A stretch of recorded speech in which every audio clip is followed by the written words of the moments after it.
wonderful legacy in Napa Valley, which goes back 130 years to the time when my great-granduncle Gustav Niebaum founded Lail Vineyards in 1879, which was then run by my grandfather, John Daniel Sr., and then by my father, John Daniel Jr. When Prohibition ended in 1933, my dad and Robert Mondavi shared the vision that Napa Valley could make wines that were second to none in the world, and they set out to prove that. My dad was so extremely proud of the traditions of our family, which were at that time just 3 generations old.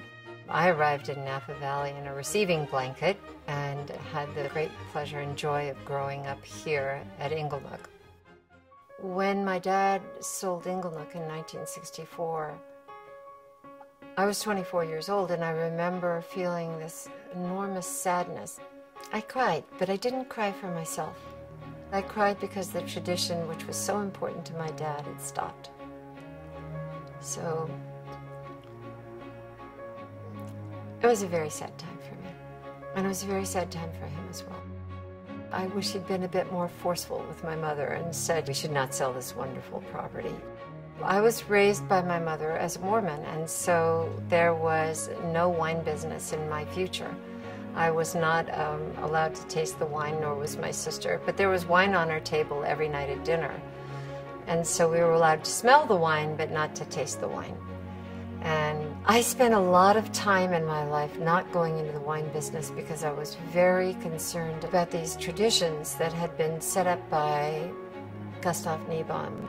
Traditions that were all geared around excellence, the pinnacle of excellence. What if I couldn't make wines that were worthy? I thought that wine ran in my veins, basically. So it was 5 years with Mondavi, and then I co-founded Dominus with my sister and Christian Moex in 1982, and co-founded Lail of Lail Vineyards the following year with Bill Harlan. Then in 1995, we stopped doing all those things, and we started Lail Vineyards. Today we make 4 wines. We make 2 Cabernets and 2 Sauvignon Blancs. I am really thrilled with the wines we're making. Just the business of being able to do it, just being able to make this wine, to carry forward this tradition.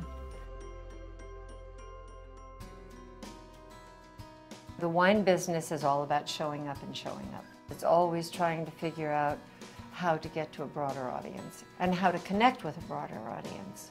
How to excite a broader audience, how to set your brand apart. You bring to us people that we would never see, and a huge array of them. It's not just 10 or 20 people. Sure. So what you're doing from the vintner side of the equation is, I think, extremely important and very valuable. The destinations that you've put together, both the people who are seeking them and the destinations themselves, are so exciting. You have so many exciting partners. It really, truly is a partnership. It's not necessarily always about quantity, I think it's always about the quality. It's a win for us, it's a win for you, it's a win for the consumer.